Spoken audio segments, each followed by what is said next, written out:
Everyone, welcome to my new mini vlog. ৰাতিপুৱাই শুই উঠি এনেকুৱা এটা পৰিৱেশ দেখা পালে মনটো সঁচাকৈ বহুত ভাল লাগি যায় নহয় জানো।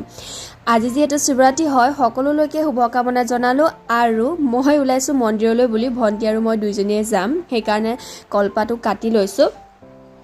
সকলোৱে যাতে আজি ভাল হওক তাৰে আশা কৰিছো দেই এয়া মায়ে ৰাতিপুৱাই চটালখন হাৰি লৈছে যেহেতু আমি বহুত সোনকালে গৈছিলো মন্দিৰলৈ বুলি অকমান দূৰ হয় সেইকাৰণে লৈ ললো স্কুটিখন লগত বেছিও দূৰ নহয় কিন্তু তথাপিও খুচকাৰি যাবতো নোৱাৰি সেইকাৰণে স্কুটি লৈ গুচি গলো আৰু এয়া পাই গলোহি মন্দিৰ